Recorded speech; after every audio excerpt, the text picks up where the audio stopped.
Shalom saudara semua. Puji nama Tuhan, kembali kita datang di tempat ini. Kita kembali memuji dan memuliakan nama Tuhan. Kita bersyukur kepada Tuhan karena Tuhan mengumpulkan kita di tempat ini. Saya undang saudara semua untuk bangkit berdiri. Kita mengangkat pujian kita kebaikan-Mu Tuhan.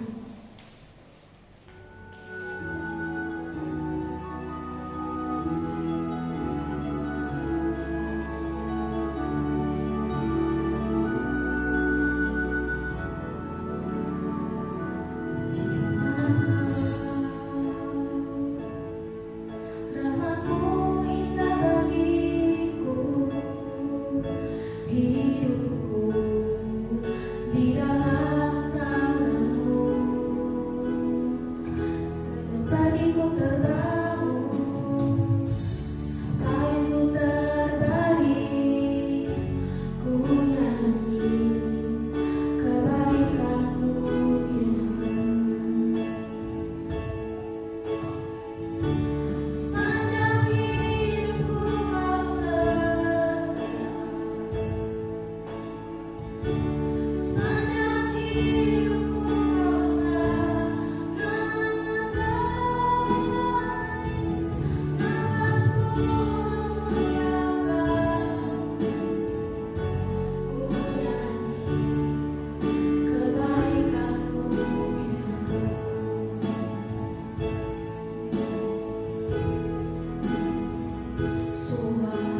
ini Tuhan, kami mengucap syukur Tuhan, Engkau masih memberikan kami kesempatan untuk berkumpul Tuhan di sini Tuhan. Kami ingin memberikan persembahan. Berkatilah Tuhan persembahan kami agar menjadi asap dupa yang harum di hadapan-Mu. Terima kasih Tuhan, kami sudah berdoa dan mengucap syukur. Haleluya, amin. Bagi yang bertugas untuk mengedarkan persembahan, saya persilakan sampai persembahan diedarkan diiringi dengan pujian tertawa.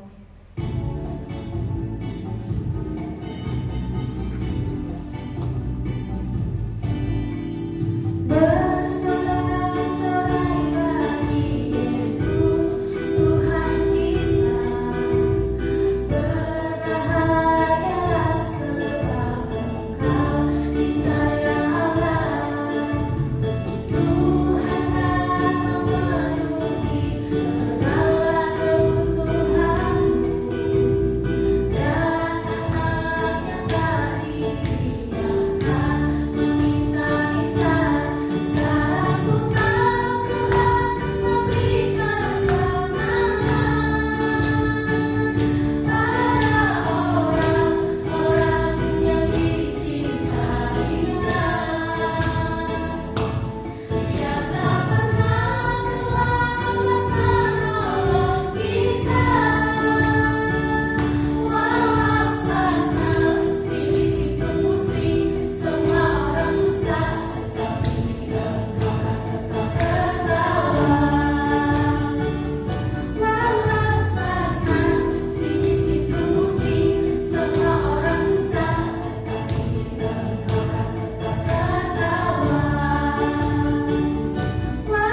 firman-Mu. Kembali Tuhan, kami mau persiapkan setiap hati kami Tuhan untuk menerima kebenaran firman-Mu di tempat ini. Mari Roh Kudus, kami undang kehadiran-Mu di tempat ini. Urapi hamba-Mu Tuhan. Biarlah setiap perkataan ini adalah perkataan yang Kau inginkan bagi jemaat-Mu pemuda di tempat ini. Dan biarlah setiap hati Tuhan saat ini dipersiapkan untuk menerima firman dan kebenaran Tuhan. Biar kami sama-sama bertumbuh di dalam kebenaran firman-Mu Tuhan. Firman menjadi kekuatan bagi kami. Firman menjadi penuntun langkah hidup kami. Terima kasih Tuhan Yesus. Biarlah Roh-Mu yang beracara di tempat ini Tuhan. Kuasa kemuliaan Tuhan melingkupi tempat ini. Tuhan Yesus akan mengubahkan setiap hati. Dan kami semua Tuhan akan bertumbuh di dalam kebenaran. Terima kasih Tuhan Yesus. Segala hormat, pujian, kemuliaan hanya bagi nama Tuhan. Di dalam nama Tuhan Yesus Kristus. Haleluya. Amin. Silakan duduk.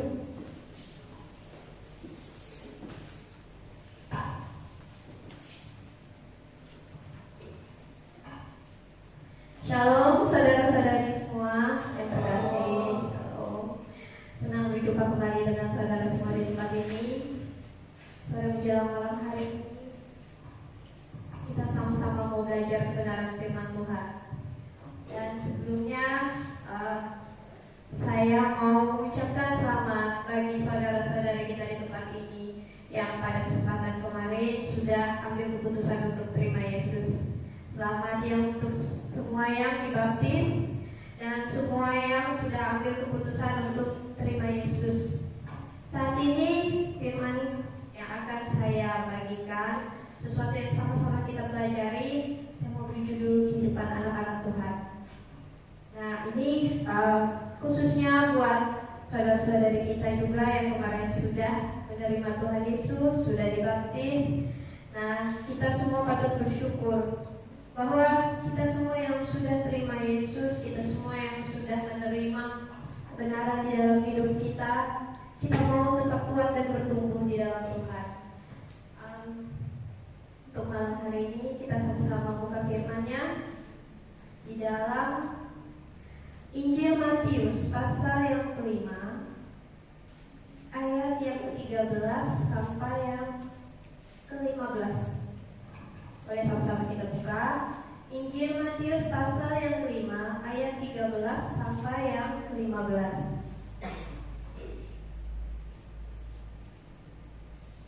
Nah, kalau sudah dapat, kita boleh sama-sama baca.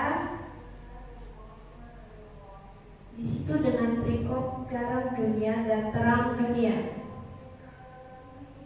Kita baca sama-sama Injil Matius pasal yang kelima, ayat 13 sampai ke-15. Kamu adalah garam dunia. Jika garam itu menjadi tawar, dengan apakah ia diasinkan? Tidak ada gunanya lagi selain dibuang dan diinjak orang. Kamu adalah terang dunia. Kota yang terletak di atas gunung tidak mungkin tersembunyi. Lagi pula, orang tidak menyalakan pelita lalu meletakkannya di bawah gantang, melainkan di atas kaki dia, sehingga menerangi semua orang di dalam rumah itu. Nah, di sini sesuai dengan judul yang saya bawakan, hidup anak-anak Tuhan, itu hidup yang seperti apa ya? Kalau dari ayat ini dikatakan kamu adalah garam dunia.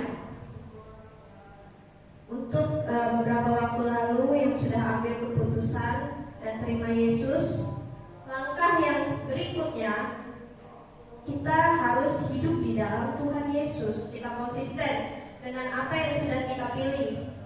Nah, komitmen yang sudah kita pilih itu, kita yang sebelumnya ada di dalam kegelapan, pindah ke dalam terang Tuhan. Kita adalah ciptaan yang baru di dalam Yesus. Dan di dalam Tuhan Yesus, kita dikatakan di ayat yang ke-13, kamu adalah garam dunia.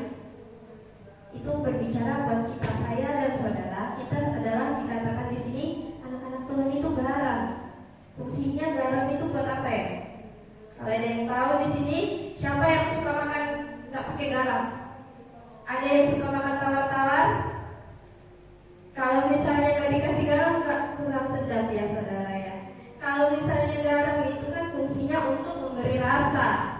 Kalau dimakan sendiri ya dia kurang cocok kita ya kalau asin. Tapi kalau dia dicampur dengan bahan tertentu dengan masakan kita itu menjadi rasa yang sangat bisa kita nikmati. Kita bisa bahkan makan dengan nikmat karena masakan itu memiliki rasa. Maksudnya di sini adalah anak-anak Tuhan itu dikatakan sebagai garam, pemberi rasa. Kita menjadi anak-anak Tuhan yang punya karakter yang manis. Kita di tengah dunia hendaknya punya perilaku atau sikap yang manis. Enggak itu cuma supaya untuk dilihat orang, tapi sekeliling kita pun pasti akan merasakan kalau kita itu rasanya manis gitu, maksudnya menyenangkan. Kita ditaruh di mana aja orang yang dekat kita senang karena kita di situ bukan menjadi troublemaker atau pembuat masalah. Di situ kita datang, meskipun cara atau perilaku kita hanya sebatas tersenyum, tapi hati orang yang di dekat kita pasti merasa nyaman. Senyum kita bisa mengubahkan hari orang lain. Kalau kita misalnya ketemu sama orang tua kita, kalau kita merengut orang tua kita pasti belum sudah bisa marah, padahal kita belum mengucapkan satu kata-kata pun. Hanya dengan melihat ekspresi muka kita aja orang tua kita kurang nyaman. Nah, tapi coba kalau kita jadi anak-anak Tuhan yang berkarakter, seseorang yang datang ketemu orang lain dan menjadi pembawa rasa, sesuatu yang menyenangkan. Orang lain pasti, meskipun kita tidak mengucapkan kata apapun, orang lain pasti merasakan rasa kita itu sangat menyenangkan buat orang-orang di sekeliling kita. Melalui sikap kita, melalui perkataan. Kadang-kadang perkataan-perkataan kita, kalau misalnya kita tidak menjaga perkataan kita, orang-orang di sekeliling kita pasti merasa sangat tidak nyaman ada di sekeliling kita. Gimana kalau seandainya orang tua kita, contohnya nih, pulang dari pekerjaan, datang ke rumah, kita sapa dengan kasar, orang tua kan pasti sedih ya, saudara. Mereka sudah cari uang, satu hari pulang ke rumah, anaknya tersenyum pun tidak, sapa orang tuanya jawab kasar. Nah, yang seperti itu, kalau bisa kita sebagai anak-anak Tuhan yang sudah ambil keputusan ikut Tuhan, kita perbaiki sikap kita. Karena yang merasakan dampak kita itu adalah sekeliling kita, bukan cuma kita sendiri. Itu juga gak baik buat kesehatan kita. Orang lain juga tidak akan menikmati itu. Orang lain pun akan merasa sedih, merasa tidak nyaman kalau di dekat kita. Nah, karena garam itu seharusnya memberi rasa. Kalau dia sudah jadi tawar, mau diasinkannya pakai apa? Sedangkan garam itu aja sudah harusnya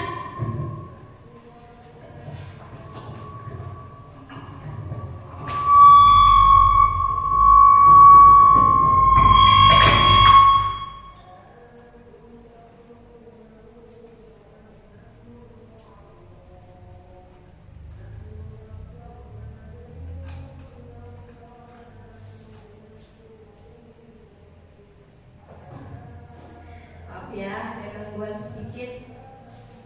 Oke. Garam itu sebenarnya harusnya kan memang dia fungsinya mengasinkan. Kalau dia jadi tawar, dia mau diasinkan pakai apa? Gak ada gunanya kan selain dibuang dan dicicak-cicak orang seperti dikatakan oleh firman. Nah, garam juga berfungsi sebagai mencegah pembusukan atau sesuatu yang mengawetkan.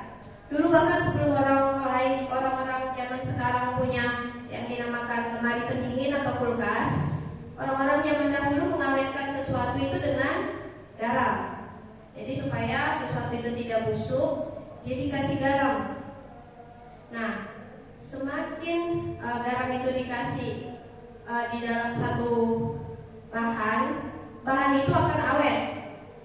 Nah, garam itu sendiri mencegah supaya sesuatu yang segar itu tidak menjadi busuk. Nah, ketika kita ada di dalam satu tempat, kita tidak mau sekeliling kita itu menjadi rusak atau busuk karena adanya kita di situ. Malah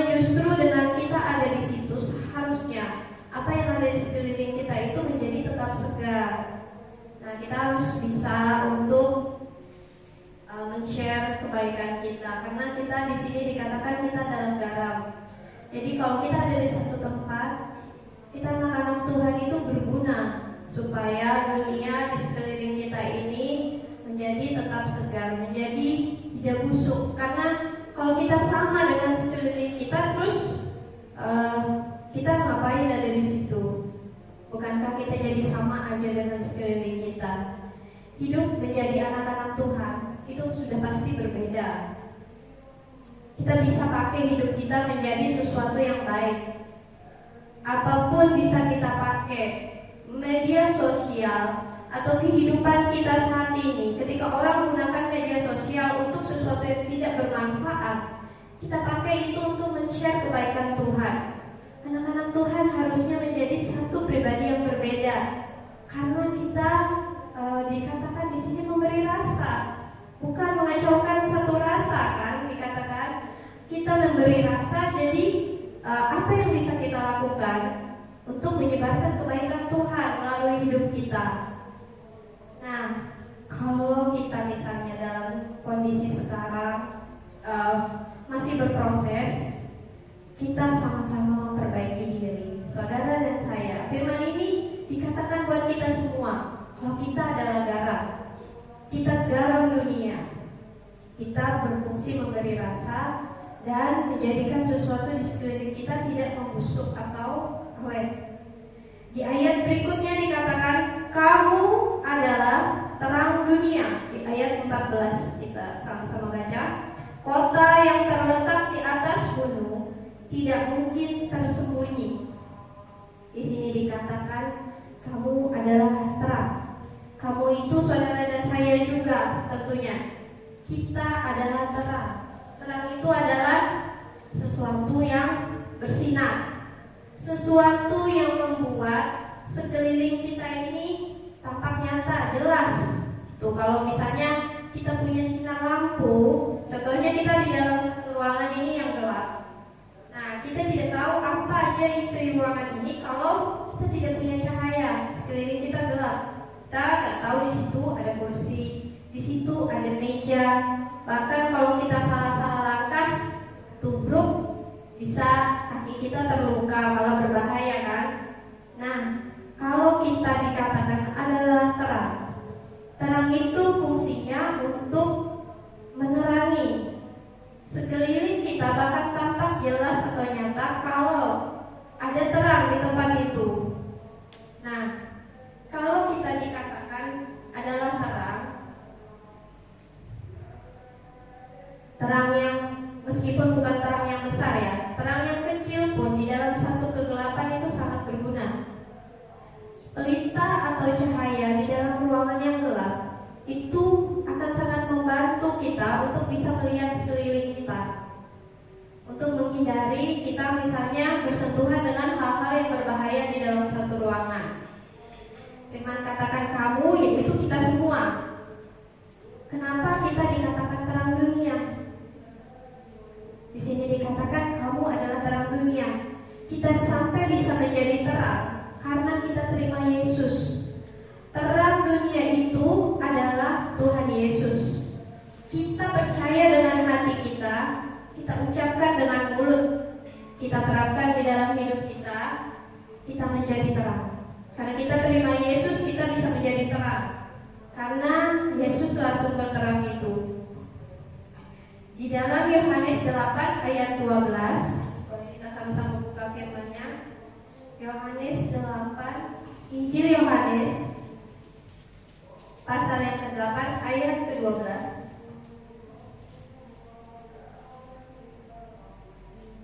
Maka Yesus berkata pula kepada orang banyak, katanya, Akulah terang dunia. Barang siapa mengikut aku, ia tidak akan berjalan dalam kegelapan, melainkan ia akan mempunyai terang hidup. Terang kita yang sebenarnya itu bukan bersumber dari diri kita sendiri, saudara. Kita dikatakan punya terang karena kita punya Yesus. Terang yang sebenarnya, terang dunia itu adalah Tuhan Yesus.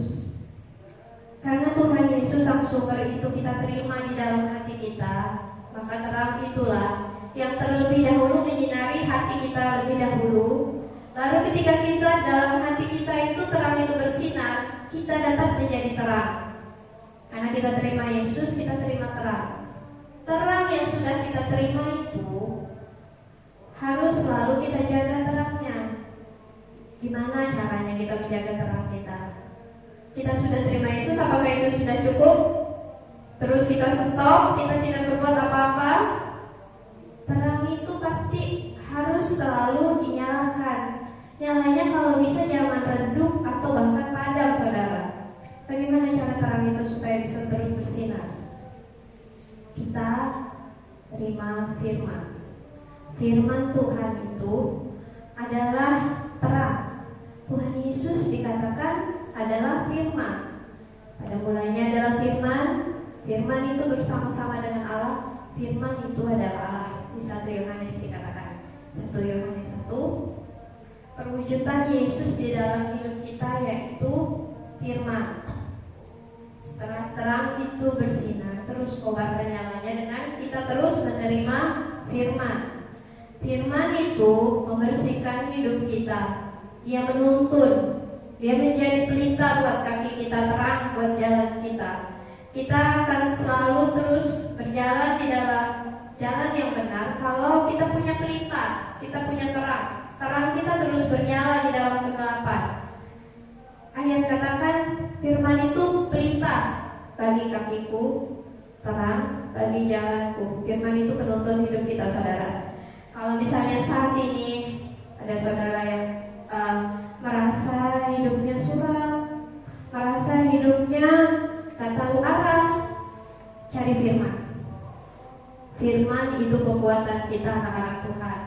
Di mana kita bisa mendapatkan firman, saudara? Sama seperti kita sekarang di tempat ini. Bukankah kita mencari firman saat ini? Kita mendengarkan firman, firman itu tumbuh di dalam kita. Firman itu hidup, dikatakan. Oh, jangan remehkan firman yang kita terima. Kita terima firman itu kesegaran buat jiwa kita, saudara. Kalau kita tidak terima firman, di mana kekuatan kita sebagai anak-anak Tuhan? Nah, di sini saya mau mengajak saudara semua, pemuda di tempat ini, untuk cinta firman Tuhan. Bagaimana kita mau katakan kita cinta Tuhan? Perkataannya aja kita nggak dengar. Perkataannya kita cari di mana? Dari firman yang dibagikan di tempat ini bisa, itu bagus. Kalau misalnya belum cukup, kita gali sendiri firmannya. Kita semua bukannya punya Alkitab di rumah, boleh dibuka. Itu lebih berguna karena di dalam sini banyak sekali penuntun buat anak-anak muda. Mungkin kita di dalam hidup kita bingung mau berbuat apa. Kita hidup dari kebenaran firman. Buka firman itu, baca. Ini penuntun kita, banyak hikmat di dalamnya. Motivasi dunia itu berguna, tapi firman ini berguna bukan cuma untuk hidup kita saat ini, tapi untuk sampai kepada kekekalan. Firman ini berguna sampai kepada kita kembali nanti ke Tuhan. Jadi daripada kita harus mencari motivasi di luar, kita punya nih motivasi yang lebih besar di dalam sini, bersumber dari kebenaran.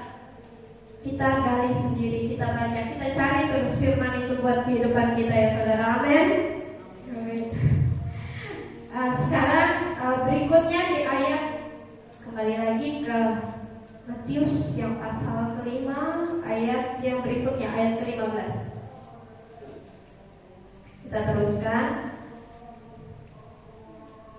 Lagi pula, orang tidak menyalakan pelita lalu meletakkannya di bawah gantang, melainkan di atas kaki dia, sehingga menerangi semua orang yang ada di dalam rumah itu. Terang itu tidak dinyalakan dan diletakkan di bawah. Di mana-mana pada kebiasaan orang sekarang kita punya lampu, taruhnya di atas. Zaman dahulu pelita itu taruhnya di atas kaki dia. Terang itu tidak bisa disembunyikan. Kalaupun mau ditaruh di bawah meja, kelihatan bersinar. Dia mau ditaruh dimanapun, sinarnya pasti kelihatan di tengah kegelapan. Nah, terang itu selalu tampak. Jadi kalau orang katakan hidupnya terang, orang lain lihat nggak ya terangnya? Kalau misalnya orang itu mengklaim dirinya, saya terang, saya bersinar, apakah terang itu bisa dilihat orang lain? Nah, terang itu nggak bisa disembunyikan. Ditaruh di bawah sekalipun tetap terlihat. Maka terang kita itu hendaklah bersinar dan dirasakan, dinikmati banyak orang. Terang kita itu ada sumbernya, saudara. Dan itu tidak bersumber dari diri kita sendiri. Terang kita itu bersumber dari Tuhan Yesus. Selama kita melekat pada sumber kita akan selalu terang dan bersinar. Dan kita anak-anak Tuhan hanya bisa terang dan bersinar selama kita dekat, melekat pada Tuhan Yesus sang sumber itu. Karena firman atau Tuhan itulah sumber terang kita. Kita nggak bisa bersumber dari yang lain. Kita bisa bersinar, kita bisa menjadi terang itu dari Tuhan, sumber kita, terang dunia. Nah, saudara-saudari yang terkasih di tempat ini, penutup dari saya sore menjelang malam hari ini, setiap kita memiliki firman. Setiap kita memiliki Tuhan Yesus. Kita dapat menjadi terang itu dan menyinari sekeliling kita hanya ketika kita ada di dalam Tuhan Yesus. Kalau dengan usaha kita sendiri dan kekuatan kita sendiri, itu namanya kesombongan. Kalau kita tidak melekat sama Tuhan, kita tidak bisa menjadi terang, saudara. Karena terang dunia yang sebenarnya adalah Tuhan Yesus. Amin untuk firman Tuhan hari ini. Biar kita sama-sama belajar, kita sama-sama bertumbuh menjadi terang untuk sekeliling kita, menjadi garam bagi sekeliling kita. Dimana kita semua ketika kita terus mencari firman, kita melekat pada firman, kita berdampak bagi sekeliling kita, bagi orang-orang di sekitar kita. Puji nama Tuhan, saudara semua. Saya mau berdoa buat kita di tempat ini. Terima kasih Tuhan, kami sudah mendengarkan firman-Mu. Kami mau mendengarkan firman-Mu Tuhan dan selalu bertumbuh di dalam kebenaran firman-Mu. Mari Roh Kudus, Engkau Tuhan yang mengubahkan setiap hati, yang menghancurkan setiap kekerasan hati, yang mengubahkan setiap kehidupan. Engkau akan selalu diam di dalam kami dan menjadikan kami terang yang bersinar bagi orang-orang di sekeliling kami. Mari Tuhan pakai saudara-saudari kami pemuda di tempat ini untuk menjadi berkat bagi orang-orang di sekeliling mereka. Berdampak Tuhan bagi kemuliaan nama-Mu. Terima kasih Tuhan Yesus. Kami percaya firman-Mu itu hidup dan berkuasa, mengubahkan setiap hati kami Tuhan. Dalam nama Tuhan Yesus Kristus kami berdoa, ucap syukur, haleluya, amin. Tuhan Yesus memberkati. Berikutnya saya serahkan kepada Kak Agus. Ya, baik, puji nama Tuhan. Terima kasih untuk Kak Adik yang sudah menyampaikan firman Tuhan pada malam hari ini. Tuhan Yesus memberkati. Kita akan mendengarkan pengumuman untuk jadwal Sabtu depan bisa dilihat di belakang, dan lagu tetap dikirim pada hari Rabu biar kita bisa sama-sama belajar. Ya, ini adalah laporan dari saya karena kebetulan saya memegang koperasi di belakang. Jadi untuk pengeluaran kita lomba kemarin itu semua dari koperasi. Jadi konsumsi kita yaitu nasi 300.000, snacknya itu berupa roti itu 90.000, minumnya itu aqua dan teh itu 55.000. Jadi totalnya itu ada 445.000. Kemudian untuk hadiah itu karena masih sisa 10.000 dari 375.000, jadi keluar itu 365.000. Kemudian untuk snacknya 120.000. Jadi total 485.000. Jadi total keluar dari koperasi kita yaitu 930.000 rupiah. Ya. Untuk iuran kita seragam nanti bisa menghubungi Kakak Maria untuk iurannya per bulan 20.000 ya, selama 1 tahun. Demikian yang dapat saya sampaikan pada malam hari ini. Ada tambahan? Tidak ada? Mari kita sama-sama berdiri. Kita akan akhiri bagi kita pada malam hari ini. Mari kita bersatu di dalam doa. Segala puji dan syukur kami naikkan di hadapan-Mu Bapa, karena Engkau sangat mengasihi kami, Engkau mencintai setiap kami, Engkau mengasihi setiap kami. Ini setiap kehidupan kami Tuhan di hadapan-Mu. Kami sudah memuji memuliakan nama-Mu pada malam hari ini. Kami sudah mendengarkan firman-Mu Tuhan. Ini kehidupan setiap kami Tuhan, kami menyerahkan ke dalam tangan-Mu. Kami minta Engkau memberkati kami, baik dalam sekolah kami, baik dalam kuliah kami, baik dalam pekerjaan dan usaha kami, baik dalam apapun yang kami lakukan dalam kehidupan kami, terlebih juga dalam pelayanan kami Tuhan. Engkau buat semuanya berhasil dan beruntung. Engkau mengurapi setiap kami, baik itu dimanapun kami berada. Engkau jadikan kami berkat, Engkau jadikan kami garam dan terang dunia, sehingga terang-Mu terpancar dalam kehidupan setiap kami, sehingga kami dapat memberi rasa dalam kehidupan kami maupun orang-orang yang ada di sekitar kami. Terima kasih Tuhan, terima kasih Yesus.